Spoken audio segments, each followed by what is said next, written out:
Welcome to the Do Life and a Body You Love podcast. I'm Nikki O'Day, and we are going to talk about any and every topic that will get you showing up bigger and bolder in your life.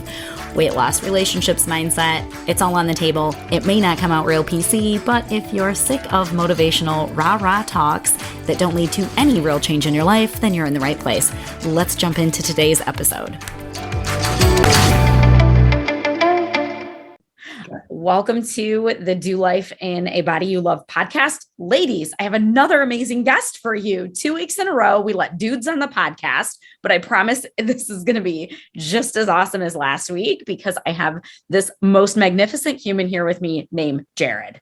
And I am going to let him tell you about his specialties and his area of expertise. And then we're just going to nerd out about some health stuff that I know is going to be super impactful for you guys. So last week we were focused on weight loss.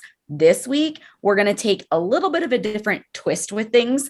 I have personally been able to pick Jared's brain about my own health issues. And whenever I get to do that, I'm just blown away by his knowledge. And so, Jared, tell these chicks, what do you do? Who do you help? How do you help them? Like whatever stuff you want to tell us about you. Wow, what a great intro. Thank you for that. And I want to say I'm pretty nervous because following Jade from last week, those are big shoes to fill. It's going to be amazing. The girls are going to get so much value from this. So no worries. Great. Yeah. So my specialty is helping people to understand why they're in pain and what it means. So I think kind of, some things we talked about is like you do weight loss. And I think it's an amazing thing that a lot of people need. And for me, I just got enthralled in this idea of pain and what it means and what it represents. And I had a mentor who kind of just schooled me on this idea. This was years ago, that our body shouldn't be in pain. It's not normal to be in pain. And a lot of people live in pain and they don't know it or they accept it. And so for me, it's like, I'm always curious to understand what it means. And so the way I look at it is that pain is your body's way of communicating to you that something is out of balance. But we in our culture, in our Western culture, have kind of created this idea that when we experience pain, let's say a headache, it's a nuisance. Gosh, I got a headache. This sucks. I don't want to deal with it. I'll pop an Advil, which is cool because maybe you need to do stuff for the day and you have to get through it. But it also is a point where we should take a moment and wonder why we have a headache. What's causing that? Because your body is giving you feedback. And most people, when the check engine light goes on, they just put duct tape over it and they don't want to acknowledge that it's there. And our body shows us that we're living out of balance in so many ways and we're just not attuned to it. And for me, it's so interesting. It's always different with different people, but it leads back to the same starting point. Oh, that's so, so good. Okay, first of all, the check engine light is on in my car. So thanks for the reminder, Jared. Yeah, check that out. But no, that's such a great perspective because even with weight loss, I don't really give a crap what anybody weighs, right? I care what I weigh maybe, but I don't care what anybody else weighs. For sure. But to me, it's a manifestation of okay, so some things aren't in line with our body. Everybody's going to have a different set point for where their body's happy with their weight. So there's some acceptance issues with that, of course. But in general, if we have on so much weight that we're just unhealthy, this is just one sign that we need to get our body back in balance, right? And so you're attacking it from the perspective of pain. And I love that because yes, I came from standard medicine. That's exactly what we do is just give me a Band-Aid. Let's treat the symptom, but we're not treating the cause, right? Right. And what I said, and one thing I would say is just for those that are out there that are maybe overweight and who are aspiring to be a normal, quotes, normal weight or get skinny, I want to say that I've seen just as many unhealthy, skinny people as overweight people. So being skinny is not a barometer for health. It's a barometer for being skinny. And yeah, we all want to look good naked, but I would make the argument that if you're skinny and still not feeling well, I mean, you might look better, but you still don't feel well. And that encompasses your life. So, there's both perspectives. And so to me, that idea of health, and I have specific parameters for what health is, and I can read those to you in a minute. But because health is a moving target. And so we're always chasing something that we think is it, but it might not be. And yeah, to me, it always comes back to checking in with our body and seeing what's happening within, because we shouldn't be in pain and we should be listening. So absolutely. Like when I was skinny, I'm not skinny now. Okay. I'm just like a normal person. But when I was skinny, I was so unhealthy. Like even when I was 17, my doctor was like, you got to go on a low fat diet, girl. I weighed 100 pounds, but he's like, your cholesterol's insane. Like, I'm like, wow. I'm not going to stop eating my filet of fish from McDonald's. I weigh 100 pounds. F off, you know nothing. Yeah. So yes, you can absolutely be skinny and a health. Skinny to me is a body type. Yes. It's not a goal, right? It's like right. Some people are built that way. Some people are not. Right. Just getting to our own like happy place. And go ahead. Oh, I was just saying, I think that there's a lot of skinny people that also need to gain weight to find health, because that place of being healthy and feeling good in your body will radiate to the world in your passions. And that's why I do what I do, is because I feel like I know what it feels like to not feel good. And you experience life very different than when you're feeling good. You like radiate and you're able to spread your love and knowledge and passion. And it makes you almost excited because you're not thinking about it all the time. Yes. Yeah. Yes. Something you alluded to earlier, like right in the very beginning, is like sometimes we're not even aware that we're in pain. Yeah. Because our frame of reference for how our body should feel is so skewed. So when I was skinny unhealthy, and then when I was chubby unhealthy, I've been both. And once I started taking care of myself, which I started just because I wanted to lose weight, right?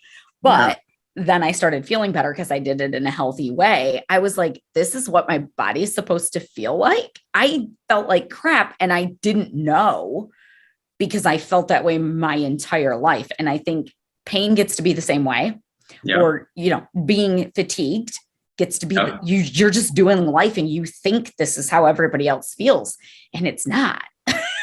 Totally. And the thing is, so first I want to say, like, for you and all the people that are working with you, I think that you bring something very special to the table that a lot of coaches don't have. Is like, you've experienced all the spectrum. To be unhealthy, overweight, or bigger, and unhealthy, underweight, and then everything in between gives you so much insight to what someone's going through. And that is so valuable. So I think that's really unique and cool in you.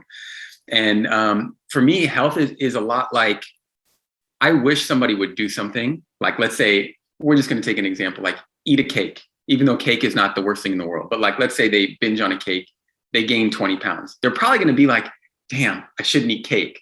But in health, what happens, it's almost like the frog going into the boiling water. Is it's slow over time. And then one day you wake up and you're like, dang, I got no energy. It's 2:00. I'm on my 5th espresso. I feel like crap. I have no sex drive, and I know I'm not going to sleep tonight. And like, you've ended up in this place, but it happened slowly over time. So you just dealt with it to the point where you maybe think that's kind of normal. Like, aren't other adults feeling like this? They don't poop every day. Wait, like, it happens, and then you don't know where to go. Yeah, we call it a normal part of aging. Yeah, right? Bullshit. Yeah. It's total trash. Trash. But because it's so common in our culture for that to be a part of aging, our frame of reference is a little bit skewed. And our bad habits, they actually do serve a purpose. People are like, well, how come I keep doing this when I know better? And it's like, well, those things actually give you immediate gratification right now. Right. The reward is delayed. Or the inverse, like what you're saying, the negative consequences, they're delayed. You can smoke one cigarette and you're not going to get lung cancer. Totally. So tell us, you alluded to this. What is your idea of health? So to me, a healthy body has many components. A healthy body is someone who's warm, or he or she is warm. So a body temperature of 98.2 to 98.6. So they're warm, they sleep well, they have energy all day, they feel rested, they have a sex drive, they have an appetite, they have a positive mindset. There's all these things, that are a health marker.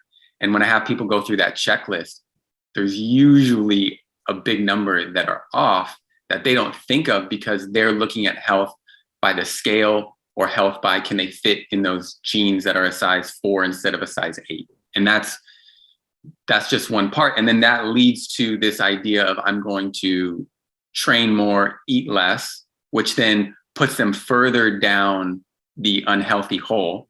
And now they can't sleep. Now they're not going to the bathroom because maybe Jade talked about this last week, but like everyone's looking at metabolism, but what guides metabolism is the nervous system. And so I posted yesterday about a young woman in her early 20s who, by all means, she's like in Hollywood. She looks beautiful. She's a music star, whatever. And she goes to bed at 4 a.m., wakes up at 10. She can't eat because every time she eats, she has stomach aches. She goes to the bathroom 6 to 12 times a day. Like all these things accumulate, but she's skinny and she's stuck in a place where her body feels in threat. She's stuck in that fight or flight place. And so you can't eat your way out of that in a sense. Like I'm not going to do a detox or a cleanse to get there. I'm not going to exercise out of that. It's a whole body approach. And one of the things that I see people doing is when they're going from program to program or from place to place, they forget that they're a compilation. I said this in the mastermind, they're a compilation of everything they've ever experienced physically, emotionally, spiritually, mentally from birth until now. And we never look back to see how we got to this point. We're just hitting it from here. I need to lose 10 pounds. I need to have energy. But how you got there is just as important so you can see your path to where you are. You know what I mean? Yes, that's so good. Well, and when you're program hopping, typically what are you doing? You're going into a different form of eat less, move more, because that's what most weight loss programs are, right? Totally. They're either giving you a brutal workout or they're giving you a different way of eating less. So they might say, here, we're going to do intermittent fasting, or they might do the opposite and say, here, you have to eat every 2 hours, but it's all like rabbit food, right? So it's all some version of eat less, move more, but with like a shiny, different little package that it's wrapped up in. And so we're just, like you said, just making it worse and worse and worse. Now, my clients are used to hearing me speak about the nervous system and stress and all of that. But since you just alluded to it, go through that for us, for the listeners who are not familiar with hearing about the nervous system. I mean, I've mentioned it on a few podcasts, but I don't hammer the point home a whole lot. Okay, yeah, great. So for me, it is the fundamental aspect of how our body operates. So basically we have a nervous system. So one thing, and then that thing branches off into, for just simplicity's sake, into fight or flight and rest and digest. And they have very different characteristics. So rest and digest is that place where maybe you're with your partner and you're like laying down in bed and watching a movie, or you're reading a book, or you're taking a bath, or in nature. It's like everything is mellow. I feel good. I'm calm.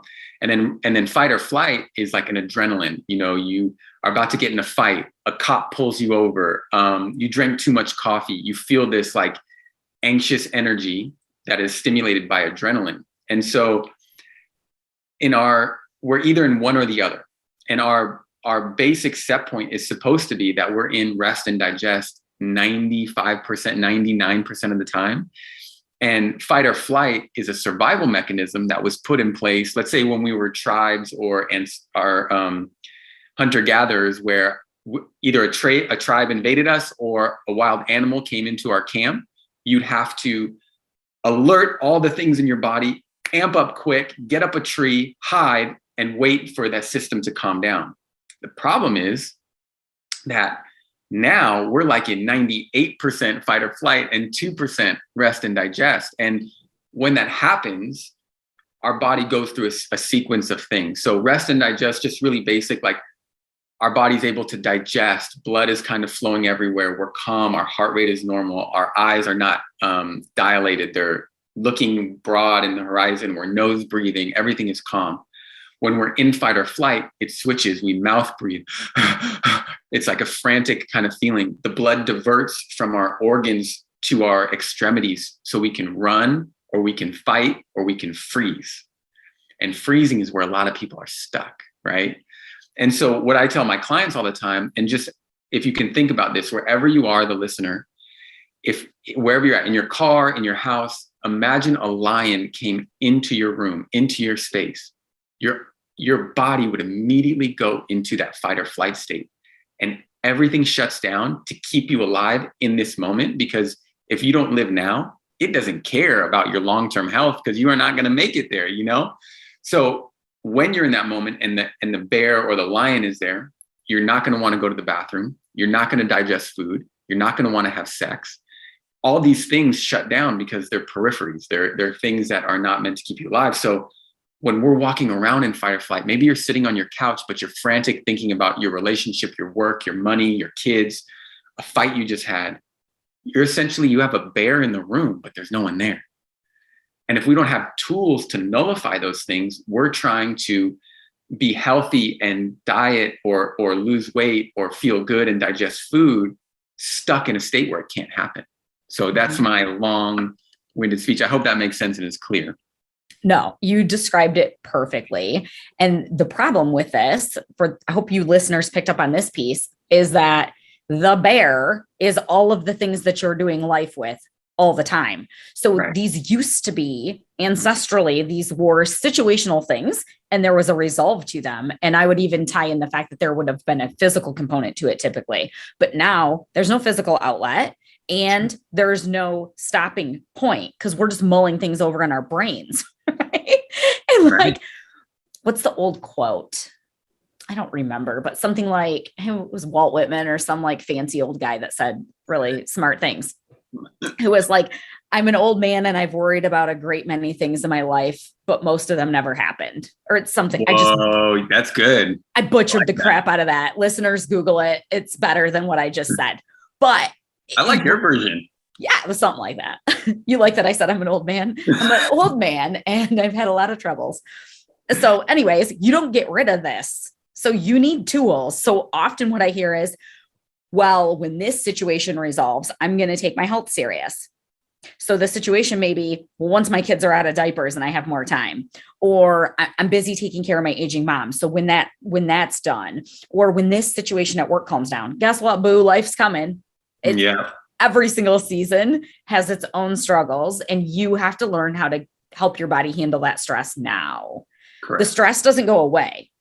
No. And so what I see is, because I see people, I'm usually the last resort, right? Like if you've been to a doctor, if you've been to a naturopath, if you've been all these places and nothing's worked, I'm kind of like the last line because of how I translate the pain and what it means.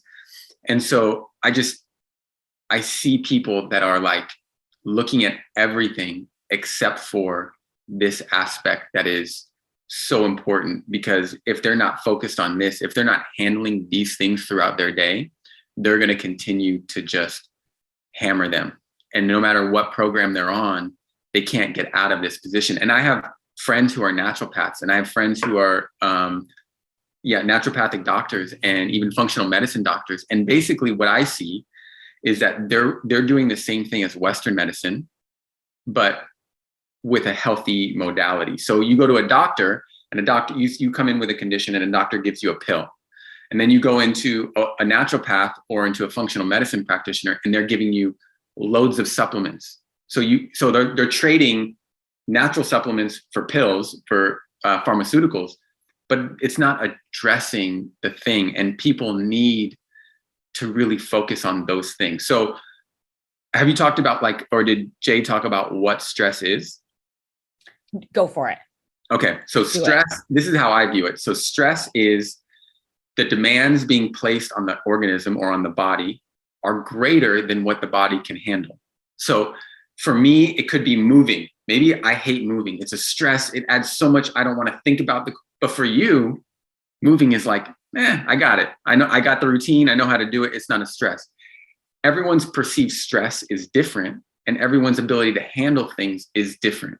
So I see a lot of moms and CEOs and professionals who are like trying to keep up with other moms, but we all have different thresholds. So you can't really compare what you can handle to what Joanne down the street can handle. They're very different, right? And the other thing that happens is, so this is also really important, because people are dieting. So imagine you're in this state of stress. The demands being placed on your body are greater than what you can handle. And so when that happens, the body's need for energy is more. So in a state of stress, when people eat ice cream, they do it because it's a dense food that's concentrated with fat and sugar. It calms the nervous system. So when you're heightened stress, but you're cutting out sugar and cutting out food because you're trying to calorie restrict, you're basically driving yourself deeper into a hole. And so you're stuck on both sides. Mm-hmm. And this and is where if your only answer is to eat less, you're never getting out of that. No, and it's going to get worse. And this is why you cannot compare what's working for somebody else. This happens all the time.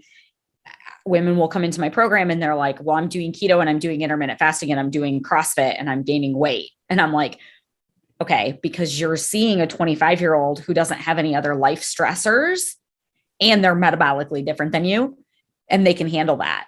This is too much for you because you're also going through a divorce and raising kids and a tree just fell down in your backyard and it's going to cost you $7,000 and like whatever is happening. Right. So it's this whole compilation of stress. And some stress is good. Some stress is good. Not too much though. It's like so it becomes, okay. So one of the things I use with my people also, and I maybe use something you talk about is like, you have to feel it to heal it, right? Like a simple phrase, but like, if you're disconnected from your body, if you're not able to recognize when you're under stress, when you're feeling that overwhelm, it's going to be very hard to heal because you have become so disconnected. And like that piece, people need a lot of time to reconnect. And we talked about this in our mastermind with Gabor Mate. And that's why I always bring him in, because we're taught from a very young age. So he believes like ADD, ADHD, and depression are not chemical imbalances, but they're actually behavior modifications from childhood. So as a child, we get disconnected from ourselves. If you want me to go deeper into this, we can go deeper, but basically, I so do. Keep going. Okay. So as children, we become disconnected because our biggest thing as a child is to connect to a parent or an adult figure for safety. A baby or a toddler cannot handle life on its own. It will die. And there are studies of baby monkeys and children, when they're not held, they don't make it. Like, we need connection. We need protection. So as a child, so I'm 40, and my generation was probably like towards the end of that. We didn't really talk about our feelings. We didn't do that. You know what I mean? Like, you just did life and things happen. And so you'll get into a situation as a child where you want your mother or father's approval, and you'll do anything to get that. And so you'll even forego yourself and your feelings to connect to them. And that starts the disconnect of us with ourselves.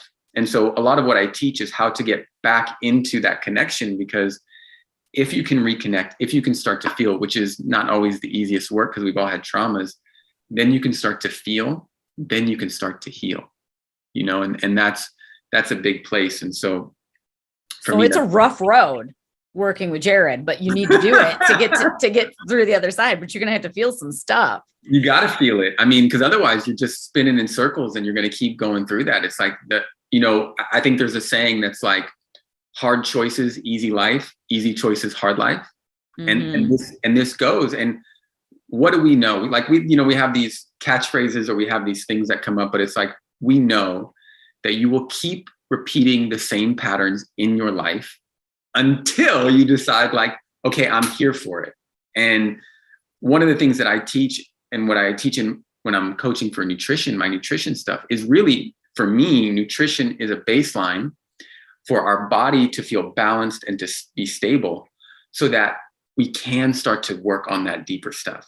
Because the biggest internal stress our body has is blood sugar stability. So like, if I'm on an up or on a down, I'm going to react to life events very different. You know, if I'm on an up or a down and I'm stuck in traffic, or someone says something or gives me the side eye, I might get after them. But if I'm balanced, I'm like, what's up with that guy?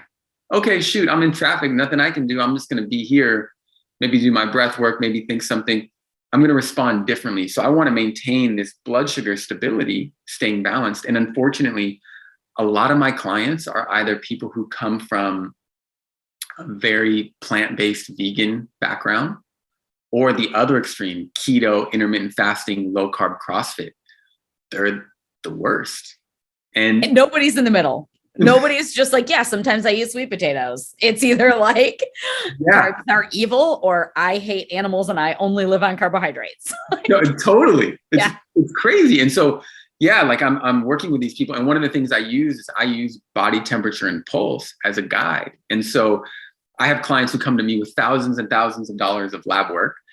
And for me, having them do body temp and pulse and monitoring how they're living their life in a couple of days and in a week, show me more about how they're living and what they're doing and if the food is working for them than all that lab work. Because lab work, as you know, is a snapshot of a moment in time. It reinforces that you're sick and fucked up or messed up. Excuse my language if I can't. You're allowed to swear. It's fine. Okay, cool. So it reinforces that, and it doesn't keep the door open for other possibilities. Where when I'm looking at body temp and pulse, I'm like, hey, I see that you woke up, you didn't eat for 6 hours, you had a cup of coffee, and then you hit your 1 p.m. Orange Theory class. You see how your temps are like 3 degrees below what they should be? That's your body telling you you're not creating enough energy. And so we have this conversation, and once they start making changes, I mean, and I know that the body wants to be healthy. It wants health, and it's striving to be healthy. And so I always tell people when they're injured or sick or hurting, there's nothing wrong with your body. Your body is doing exactly what it's supposed to based on the circumstances it's been given. Hallelujah. Like, that's what it's supposed to do. Because if you didn't have that, one day you would wake up and you'd just be dead. So we have to I believe we have to have faith in our body. We have to have trust in our system, and everything in health and wellness and fitness tells us that's not the case. Well, yeah. And it's not like a partnership, like traditional, like get healthy or lose weight measures. Either way is more like, let's bully my body into submission. And that doesn't work, but also it's so exhausting for you mentally. And then you quit doing it because it sucks.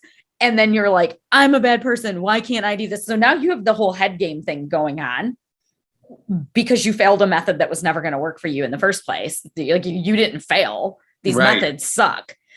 And so you can't strong arm your body into doing your will. You have to let's partner up. This sounds so hippie. And I am not typically hippie woo. My listeners know that, but it's true. You have to we're going to partner up. I'm going to listen to my body. I'm going to give it what it wants. And then it'll be nice to you and you'll get the things that you want from it. For sure. And I wonder, for me, I wonder because I came from this place. So I wonder how many other people internally deal with this. But growing up, I didn't feel like I had control. So then training and nutrition became my source of control. So then I'm always micromanaging and always controlling aspects because it makes me feel like I can handle something in the past, as opposed to following a straight path, knowing that my body can handle it. I just need to give it the right things and then let it go. But we hyper focus on it, and then that ingrains it even more. It makes it stick even harder instead of letting some of that go. And for a lot of people, I think that also is hard. Mm-hmm. Yeah, no, definitely, for sure. Most of the women who come to me, by the time we're working together, they're maybe in the opposite spectrum of what you're explaining. But I think that what you're talking about is also very, very true for lots of people. Yeah. Mm-hmm.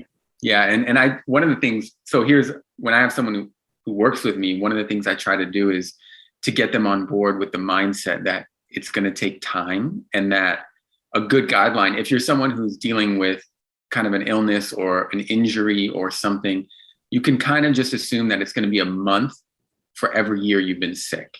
That's a good guideline for, okay, it's not going to be a 90-day turnaround. My life has changed. Although you will feel better along the way, it's not going to, it takes time, and health is a journey. You're not going to get to a point one day where you're like, I'm healthy. I did it.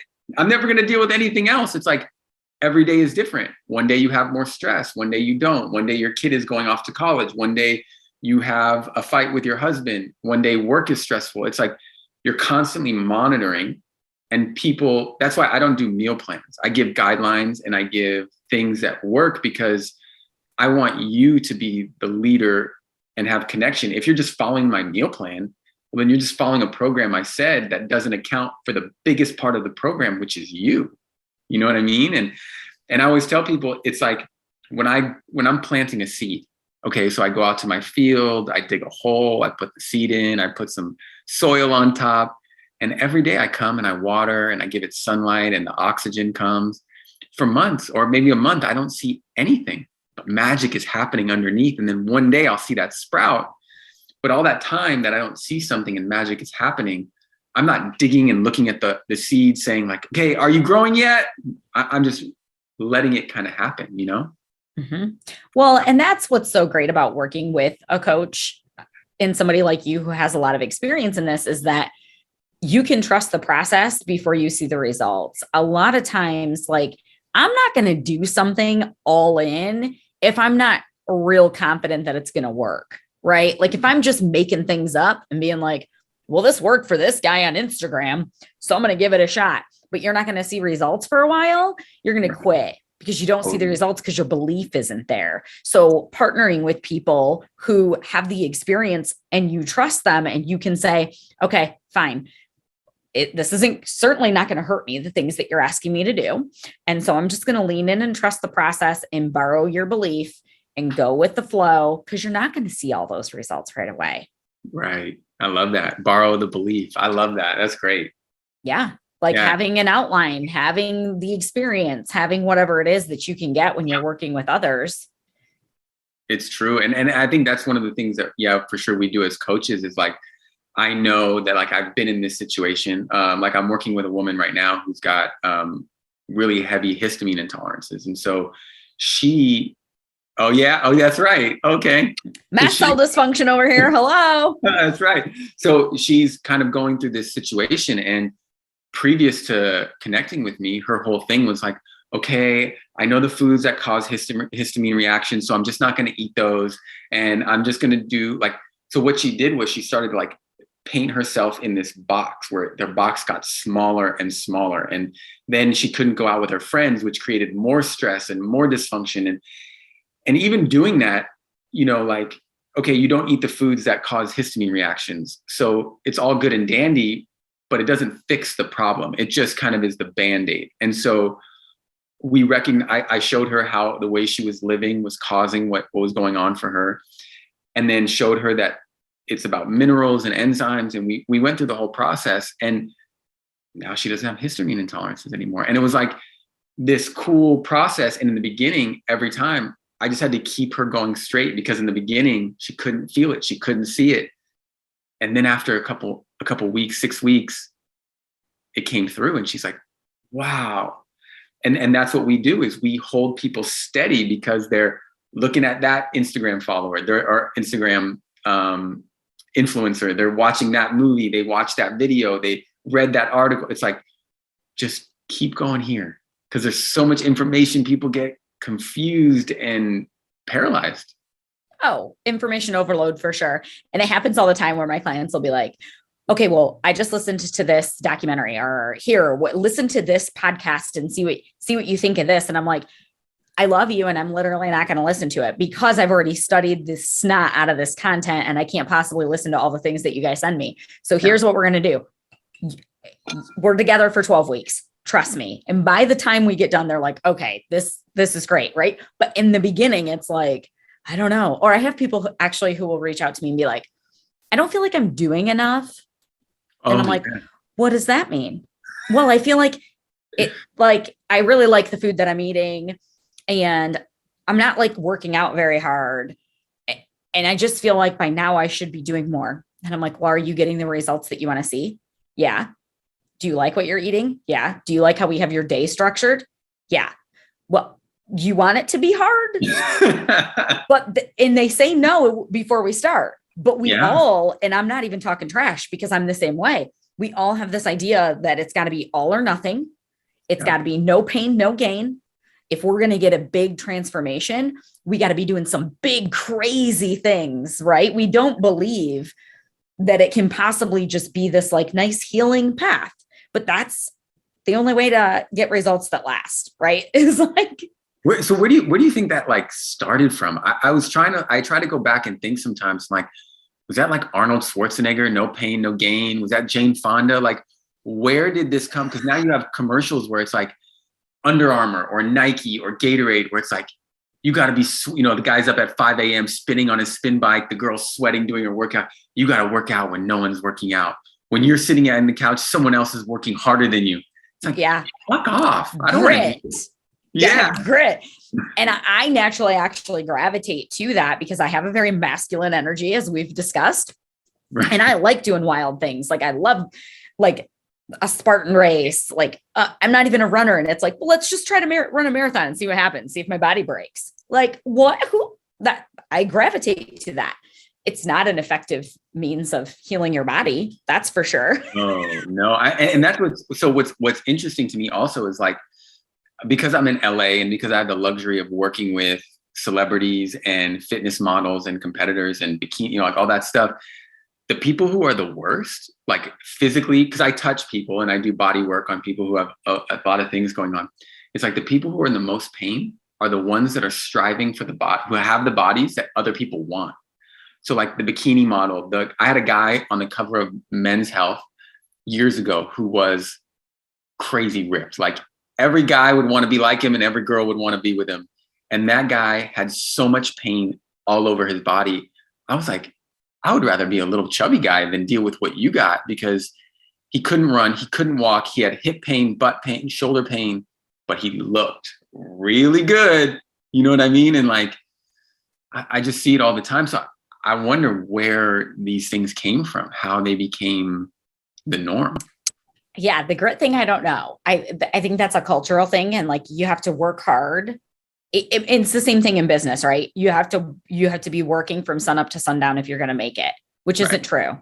There's a better business model out there, but we think the same thing for our health. Like if you feel full and satisfied with your food and you don't have aches and pains and you're not super sore, and like, for crying out loud, I've taken care of patients who put themselves into rhabdo because they work out so heavily. Right. And it's like, but I don't know. That's just our cultural bias on it, I guess. And then of course, with like the looking super fit and ripped, I mean, that's just all marketing, right? Yeah. That's why we all love that. And don't get me wrong, I love a super fit looking chick who's got like abs and all that stuff. And I just look at them and I'm like, God bless you. I'm tired looking at you, because I know what it takes, because I have friends who fitness compete.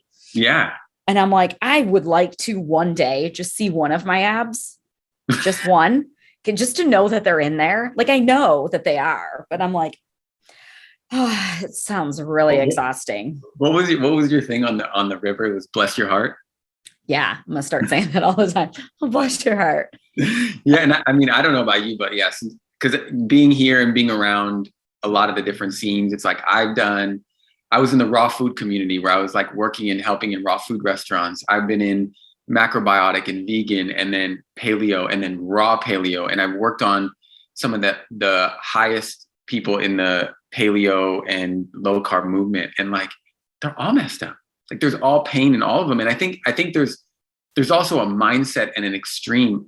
I used to be that way. I used to train 6 to 8 hours a day. I would train for Ironman. I was training, doing like handstands, and I did all the training. And I realized like the other aspect of this is I think that we're all addicts in some way, or most of us. And so I was using health or working out as a way to not feel my feelings. So people, when someone's like, when they're a 40 or 50-year-old adult and they're doing 2-a-days, I'm like, ooh, what's really going on under the hood?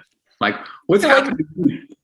I work out twice a day. Jared's immediate response is like, who didn't hug you enough when you were young? Like, what is going on? Bless your heart. You know, it's like, bless your heart. Yeah. I love working out, but I go through phases where I'm just like, I'm kind of over it, whatever. But yes, we all have a thing. So some people dive into work Some people dive into rearing their children. None of these things are bad things. I'm not like, you should not care about your job and you should totally be a crappy parent. That's not what I'm saying. But for some people, it's fitness. For some people, we don't think about our bodies at all. There's always these extremes. And I think in everything, it's trying to bring that elusive word balance. It's like a unicorn. Yeah. Like you got to find it. You got to bring it into the center. It is. And now I think from where I've been to where I am now. So listen, I think if you love working out and you like to move, there's nothing wrong with like going to get your lift in the morning and then later you do a dance class or go for a walk or whatever. That's one thing. But it's a very different feeling when you don't want to feel your feelings. So you go to do this stuff so you don't have to feel. And it's a different energy and a different feeling inside your body. So they're opposite. And having been there, now I try to see how much I can get away with and still feel good. Like I want to see as little as I can work out and still maintain what I have. I want to, because I've been to the far extreme, I want to see what it is, because life has so many beautiful things to offer, like time with friends and experiences, that if we're so focused on our health, our weight, our supplements, our things, they're taking up energy from these other aspects of life. And I would like to put my body in a place where it's humming, it's maintaining. And I say this all the time, like my son is 6. He can run, he can climb, he can jump. He can do everything he wants in life. He's never done a WOD or a workout class or a Metcon. He doesn't give a shit, and he can do it all. And so when people go into the gym looking for strength, and maybe this is not maybe necessarily your people, but I see people in the gym and it's like, when's enough? Like, okay, it's good to be strength. Now you're strong, now maintain that. But like, what do you need to do more for and why? Like, is there anything you can't do in your life? No. Okay, good. So your strength is good. Maybe focus on something else or play with something else. Or so, yeah, I don't know how we got there, but here we I don't know, but I like the topic anyways. And yes, that's probably not the majority of my listeners. It's definitely not the majority of my clients. And I've never personally been there. I've seen it. I would personally dive down the rabbit hole of like my career, business. Like those are the things where it's like, I feel like it's so fruitful and it's like, I'm doing such a good thing by just putting all of my energy there. Then it's not true, right? It's your own form of escapism. For my clients, I'm like, no, boo, listen, we got to get some strength training going because you got to get some muscles because we're all just getting soft and immobile. And so I'm on the opposite end of things where I'm like, you don't want to be in the nursing home when you're old. You need some muscles and you need some bone density. Let's go pick up some heavy things. But I've seen the other end, the end that you came from. And so, yeah, it's always interesting seeing what areas of life we tend to fall out of balance. So maybe that's a good homework assignment for the listeners, should they choose to accept, is do a little assessment. Where do you tend to become out of balance in life? Do you dive wholeheartedly into the fitness scene? Or is that the part that you're ignoring because you're dove wholeheartedly into your career? Or is it just all fun, all this good social fun stuff? That was Nikki in her 20s, right? Nice. I was not avoiding life via weights. I was avoiding life via booze, maybe some other substances that we won't talk about on this podcast. So do a little self-assessment, listeners. Where do you become out of balance? What thing do you get sucked into that is a good thing, but maybe you go a little too aggressively towards that, and maybe pulling back the reins would give you a little bit of balance. I don't know. I just made that up. No, I like that. Yeah. And I think it's a great thing to have that assessment and then to maybe check into what's going on in here when you're caught up in those things. Maybe it's out of pure joy. Maybe it's like you really love it. Or maybe there's some other underlying anxiety or things going on that you're feeling, but you're not recognizing. Listen, when we started this podcast, I said we were going to talk about gut health. I didn't say it to the listeners. I said it to you like last week. We didn't even make it to that because you just gave us so much good stuff to ponder. And so, well, maybe we'll have to do a take 2. Maybe we will, because this was super informative for me. And I hope that the listeners enjoyed this as well. Where can these chicks follow you for more awesome tips, tricks? Like, where do you put your content? Yeah. So Instagram, Facebook is at my name, at Jared Tavasolian. And my website is Mohsen, MOHSEN health.com. So they can find me there. And I just want to kind of conclude with, we are not supposed to be in pain unless we've been in a traumatic event. And when we are in pain, it's our body's way of getting our attention. It's just whether we are willing to look at it, or, like I said earlier, put that duct tape over the check engine light. And I will say that if you don't acknowledge the pain now, it will only get worse, and it will come back harder and stronger further down the road that it's not addressed. And so my mission, or my ask, is that if you are experiencing something, please reach out, ask for help. I do a free 30-minute breakthrough call where I'm happy to talk with someone about what they're doing. And it's not just in supplement, or it's not just in nutrition and what you're going through, but also how the supplements you're taking affect that, how you're living your life to, include into that. And so maybe you just need an alternate reality check of what's going on, and I'm happy to talk through that with anyone. Oh, I love that. And I will put that in the show notes for you listeners, so that you have his Instagram, his website, so that you can follow him. And thank you so much for being on. I just want to pick your brain for hours, but we won't hold you hostage. But thank you again. Have a good one. Bye. Thanks for tuning in. It is my mission to give women back the confidence that they need to show up bigger in their lives. Right now, the world more than ever needs women who are on fire and living their purpose. If you want to join me in this mission, there's a few things you can do. 1, you can share this podcast with the women in your circle. 2, you can join me in my Facebook group, Simplified Fat Loss, or you can subscribe to my newsletter at nikkioday.com.